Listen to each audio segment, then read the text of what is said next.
How's it going out there, everyone? Indiana Jones and the Dial of Destiny. Well, it premiered Thursday at the Canon Film Festival, and depending on who you listen to and what you've been reading from, it really gives a very bad impression of what this film is, what it's done. Has it ruined the character of Indiana Jones? Well, Harrison Ford's 80 years old. They gave him a standing ovation, and depending on which article you read from, like this one from the Hollywood Reporter, it claims that most of the cast who showed up for the film festival got a little bit of a 5 minute standing ovation themselves, and then they did a tribute to Indy Harrison Ford, excuse me. Well, he is Indy. And then they went on to review the film, and there are stories coming out, my friends, that this film was so exciting that people were talking during it, whispering to each other. It was almost like bored out of their minds.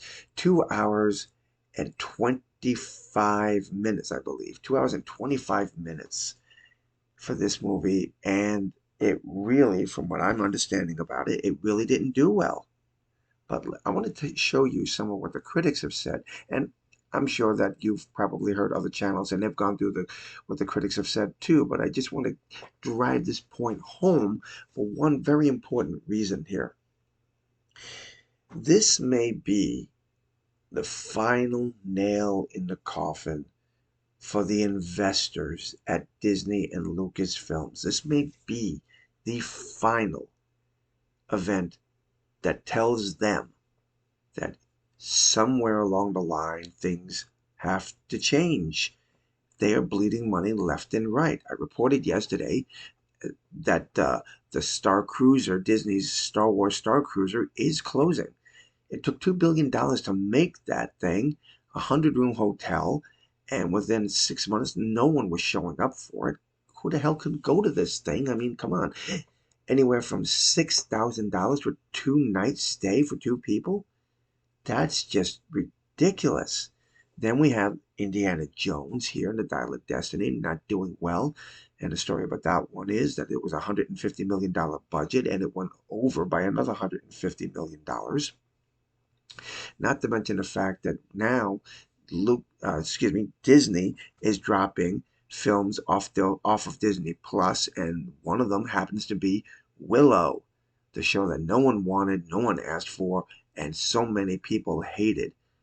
A Lucas product. We have another Lucas product with Indiana Jones, and then of course the Galaxy Edge Hotel, a Lucas product. I hate to say it, but Disney has killed off the Lucasfilm industry. And if we're going to be even more clear about this, it goes back to Kathleen Kennedy and Bob Iger. They can try and put it on Bob Chapek all they want, but those two, Iger and Kennedy, were there to set all this stuff in motion before Chapek ever came along. Being very clear about that, I mean, there's got to be some point here where us, as fans, as people who give our hard-earned cash up to Disney, there's got to be some point where we tell them enough already. The investors have already filed some lawsuit because of lies they feel that have taken place over Disney Plus and the amount of people watching the streaming platform. Now, according to this, the common thing among all the early reviews is the film is better than Indy's last outing, rather polarizing Indiana Jones and the Kingdom of the Crystal Skull from 2008, but it's not much better. Many reviewers took issue with the digitally de-aged Ford for some scenes and the use of the CGI overall. But there were praise, apparently, for Waller-Bridge and, of course, Ford for still oozing charm, his Harrison Ford's charm in all this. Now, there had been stories and rumors out there that Phoebe was pretty much the script had her tearing Jones apart because of his age, ridiculing him throughout the whole movie, and that supposedly is one of the reasons why the film was delayed so much because they had to reshoot these scenes. but apparently she still is sarcastic, questioning him on his ethics when it comes to archaeology. He's in it for money for the museum, and she wants to return it to people that they belong to. At least that's my understanding of it.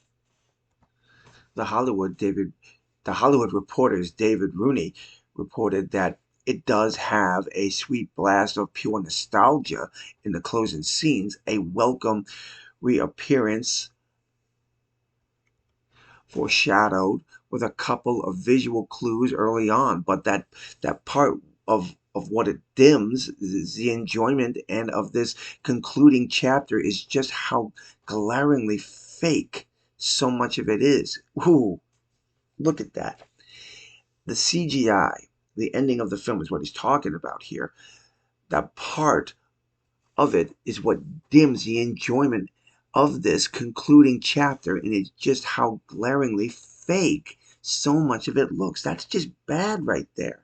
The CGI makes it look so bad. Damn. The Guardian's Peter Bradshaw was among the more positive critics of the film, and he described The Dial of Destiny as having quite a bit of zip and fun and a narrative ingenuity with all its MacGuffin silliness that the Kingdom of the Crystal Skull really didn't.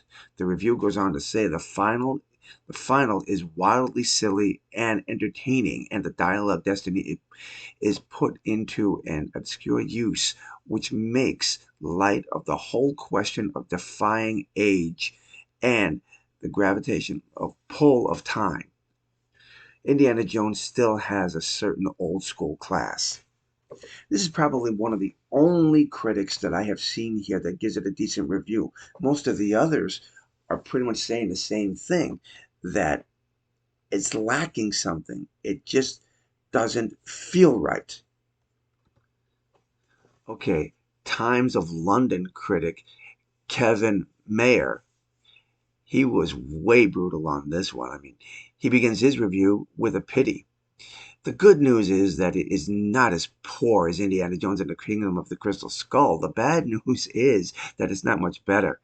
Damn. I mean, it just it just doesn't look good for these people. They're bleeding money over there at Disney, and they need something solid to save them. And it just doesn't look like the Dial of Destiny is going to do that for them. It sounds to me more like it's a dial of misery. Variety Fair's Richard Lawson was another who felt underwhelmed by the Dial of Destiny. The basic components parts there's an object quest rooted in history, a tingle of the supernatural easily rooted against the fascist villains, written Lawson before adding, but something in the calculation is off. Lawson felt that the story didn't click and veered too much into the magic, and by taking that character out of the familiar, Indy just doesn't seem right in this movie. You know, this is a repeated theme, like I just said. There are more negative critics than there are positive critics talking about the Dial of Destiny. And I just wanted to give a couple of examples of that. Well, we've still got a month to go before this movie hits the theaters, but if the critics are already torpedoing it and it's still a month away, what does that say for Disney's chances to recapture any of the profits or any of the money they've put into this film? As I stated at the beginning of the video, it was a $150 million budget, and it went over by another $150 million. This film has been plagued by so many rumors, hearsay, speculation. It may have been part of the reason why this wasn't received so well, or it just may be that the movie stinks.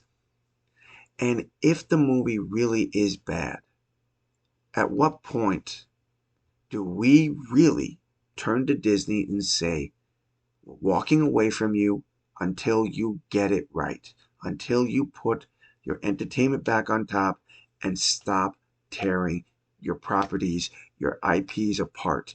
Indiana Jones is a legacy. And I think the only way you're going to salvage this, and Star Wars as well, is you're going to have to put them to bed for a while, maybe get them out of the hands of Disney, give them to someone who actually gives a damn about these characters, their history, and the fans who absolutely love them.